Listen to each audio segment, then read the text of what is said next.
Всем доброй ночи. Хочу подарить вам очень простой, но очень сильный и своеобразный ритуал из кавказской магии. Считается, что каждый человек, естественно, не безупречен и в своей жизни много раз допускает проступки, ненужные, нехорошие иногда, в мыслях, в делах. И если бы человек знал, как откупиться, он бы освобождался от этого всего. Считается, что нужно как-то пострадать, что-то отдать, и тем самым очистить свое жизненное пространство. Слово карма не очень приемлемо, потому что это совершенно иное. Как это происходило? В разных культурах люди по-разному откупались. Здесь слово проступок не будем говорить, скажем слово грех. Это цель, которая не достигла, так переводится. Но оно более знакомо, 2000 лет с принятием христианства. Слово грех вошло в обиход и прочно обосновалось, и более так нам знакомое слово, объясняющее нехороший поступок. Поэтому будем использовать это слово. Хотя в язычестве понятие грех не существовало. Было преступление и наказание. Так вот, например, в восточной культуре приносили в жертву. Эту жертву раздавали. Мясо нужно было варить только с солью, без каких-либо специй, и полностью раздать, и ни куска домой не носить. Это откупались семьи иногда. Иногда обещали за спасение жизни сына отдать жизнь быка или, значит, барана. Это всегда были самцы разного вида. Петух, бык, баран и так далее. И раздавали это, раздавали семьям, раздавали людям. Кто-то скажет, ну какой смысл, вроде бы мясо, и мясо вот один раз взяли и раздали. На самом деле очень большой имеет это смысл. Бедные семьи не могли себе годами позволить купить мясо для своих детей. А мясо – это тот продукт, который очень нужен организму человека. Без мяса у человека развивается рахит. Иные другие заболевания. Люди, которые не едят мясо годами, как бы они ни хвастались и не хвалились, но выглядят как молодые бабушки и дедушки. К сожалению, это так. Мы хищники, наш организм так устроен, и ничего не сделаешь с этим. Мясо, молоко, яйца, это, то есть рыба, то есть биологические составляющие, они должны быть в нашем рационе. Иначе наш организм начинает давать сбой. И время от времени богатые семьи, когда резали скот и приносили в жертву и раздавали, это был тот момент, когда бедные семьи могли как-то так пополнить рацион мяса и имели возможность своим детям дать здоровую пищу время от времени, благодаря этим людям. Так что это имело большое значение. Вот, помогая бедным семьям, люди как бы откупались, они как-то страдали, что-то делали, но взамен получали благословение, да, помощь. Мы откупаемся всегда и даже не зная этого. Например, свадьба. Люди объединились, люди, значит, воедино свели свои судьбы. И в благодарность Вселенной за то, что у человека появилась возможность создать семью.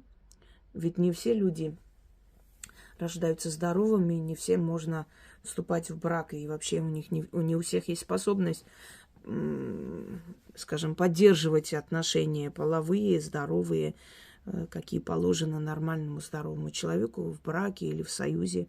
И поэтому, если боги дали человеку возможность иметь потомство, иметь семью, он должен был благодарить, он должен был собрать народ, угостить, то есть пострадать, что-то отдать, это был его откуп.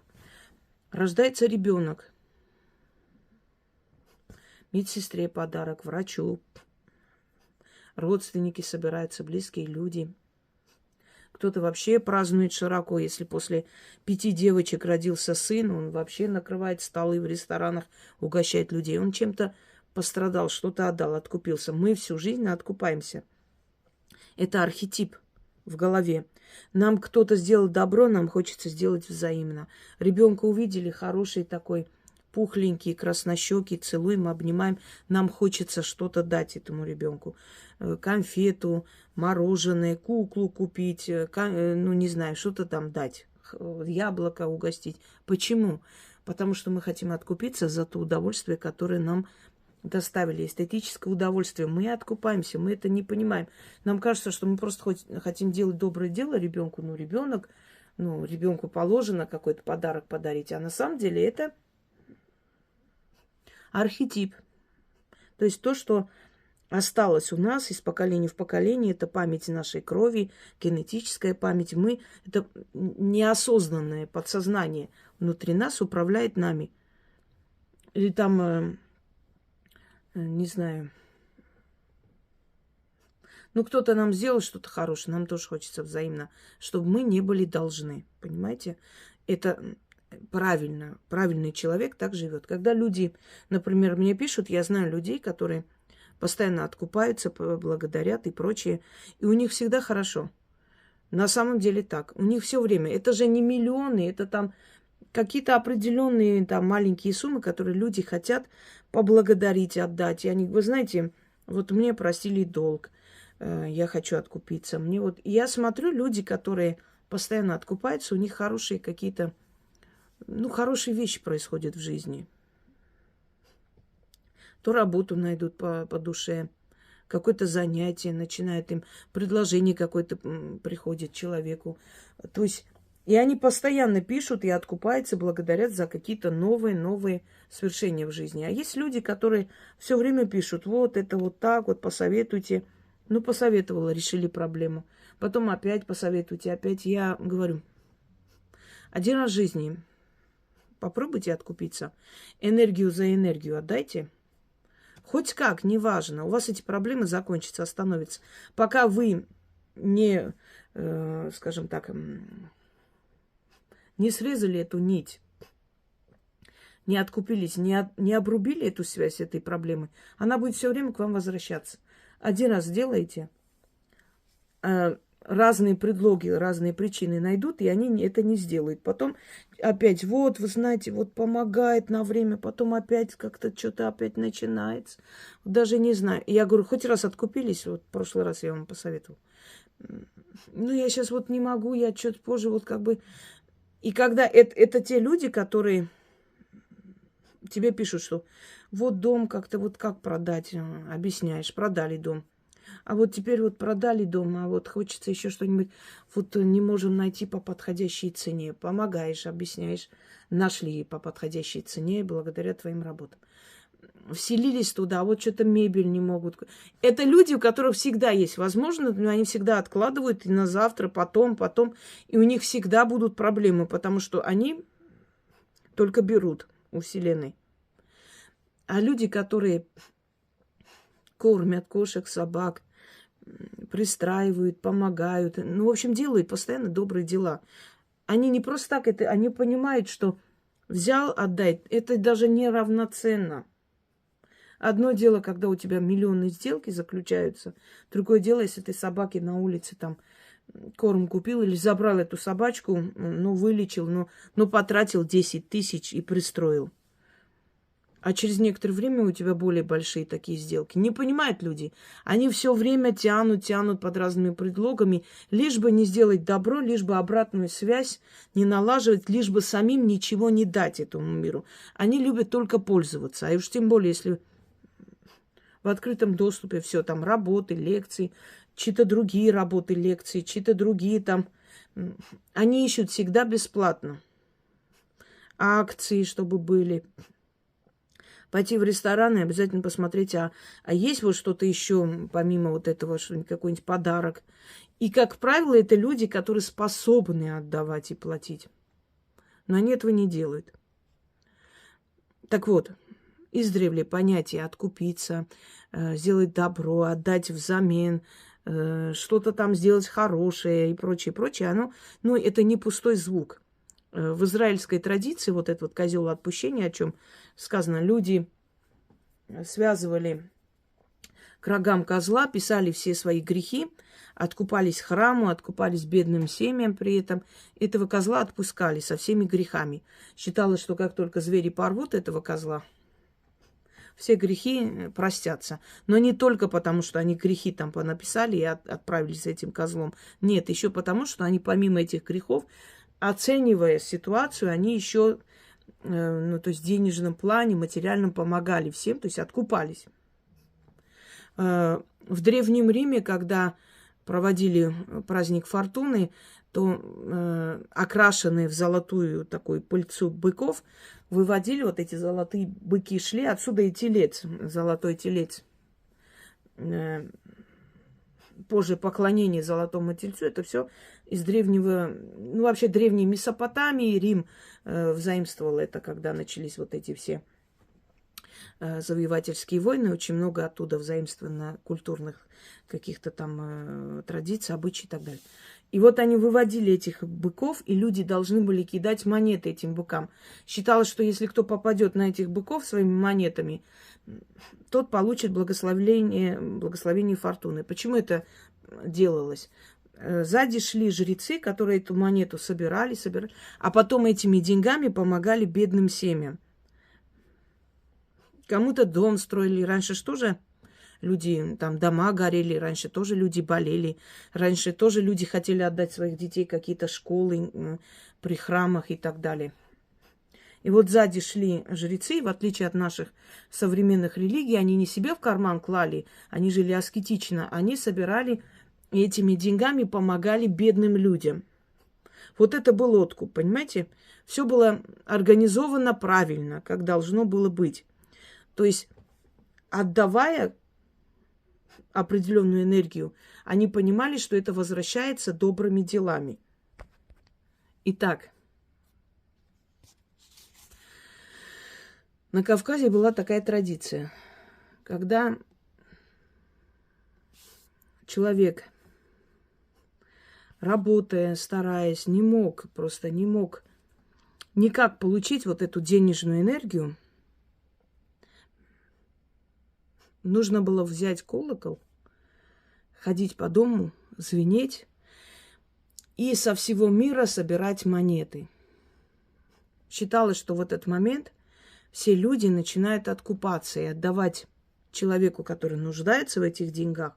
Не обязательно, чтобы он был прям бедняком, но ему нужны были еще деньги на что-то, на какие-то свои нужды. Что с каждого человека по одной монете уходит вот со всего мирового пространства. И одна монета много, скажем так, урона не наносит человеку. Он может эту монету и потерять, и просто с зарплаты, ну, сейчас зарплаты, ну, просто где-то отдать. Но зато через время и пространство, через различные лазейки, двери и прочее приходили этому человеку из других, то есть из разных источников.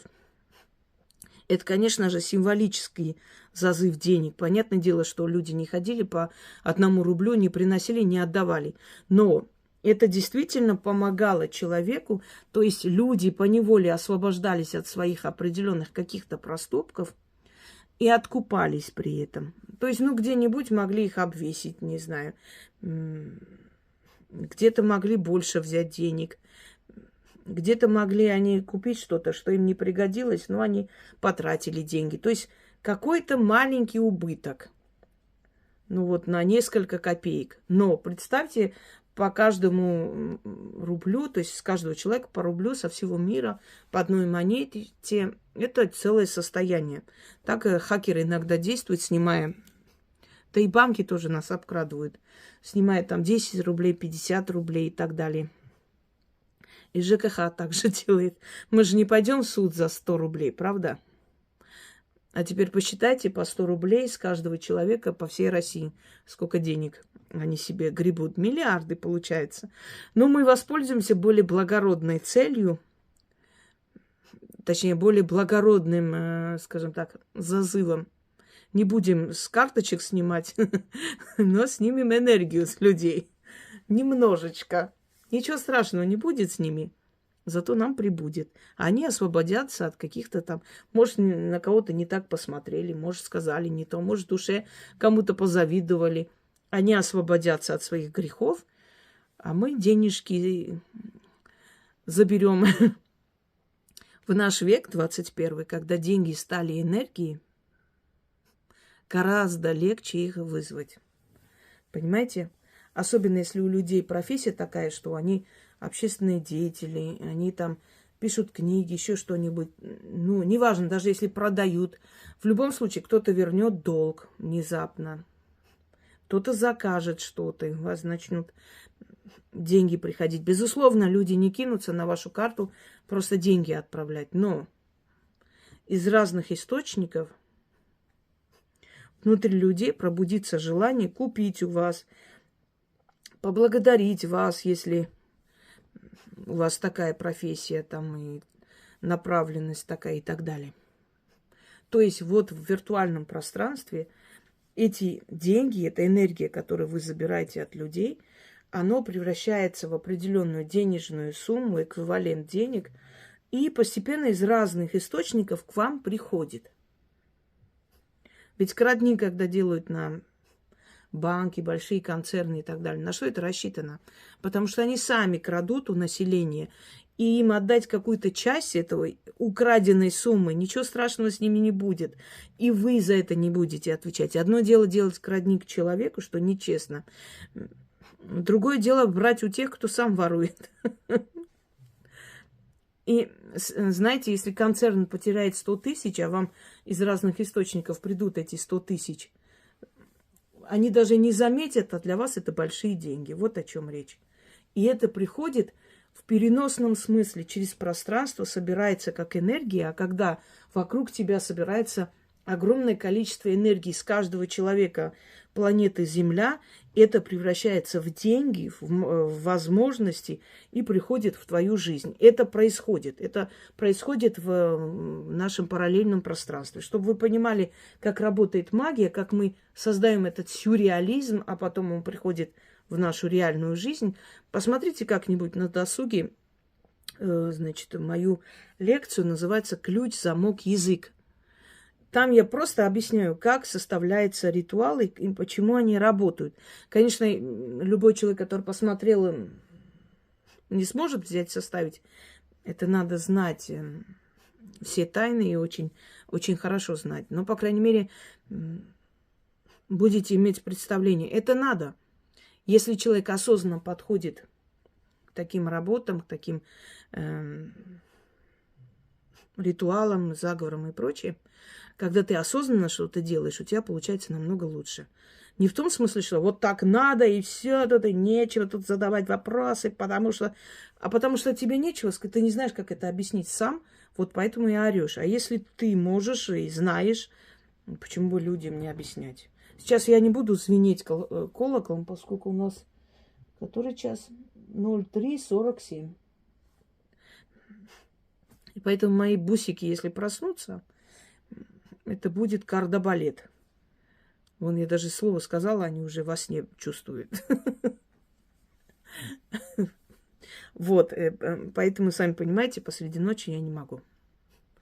Если у вас квартира, ну, возьмите маленький такой звоночек, чтобы не сильно звенел, просто так символически.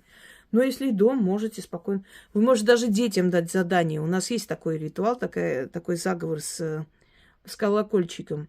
И я вам говорила, дайте детям в руки, и они радостно будут звенеть, по всему дому бегать и вам помогать в этом ритуале. И здесь точно так же. Можете все в руки взять колокол, звенеть на весь район. Читайте, в каждой комнате читайте несколько раз. Это и приумножает ваше имущество, и притягивает деньги. Даже если работает ваш сын, муж, отец, неважно. Из разных источников в вашу семью будут приходить деньги. Это станет один из ваших любимых заговоров. Я не удивлюсь наряду с заговором Дед Сидор, который Мне хозяюшки пишут, кстати, волшебный заговор, дед Сидор. Я отдельно сняла, у меня там было несколько работ для хозяйства и так далее. Но поскольку люди не могли найти и тяжело было искать, я специально отдельно вам сняла и волшебный заговор дед Сидор. Хочу вам сказать, что люди, которые занимаются сельским хозяйством, они очень благодарны за этот заговор.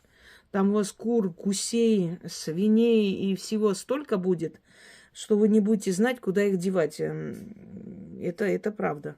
Некоторые вообще всем родственникам отвозят, потому что столько не продашь сразу, но зато все сытые и довольные.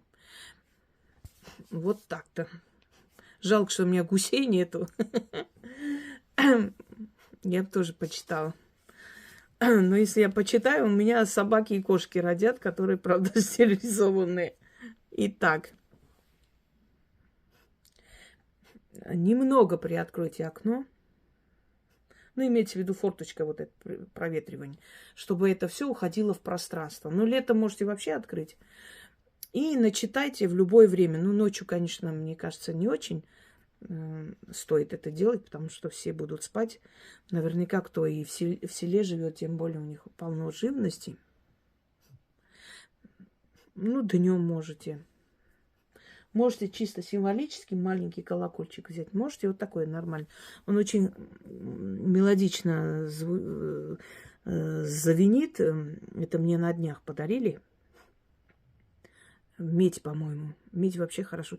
Медь, бронза, они прям вот аж заливаются. Кстати, изгнать болезни колоколом тоже есть колокольный звон. Это первые христиане поняли, и они внесли в часть христианства вот этот колокол, колокольный звон. Он убивает, разбивает черную энергию.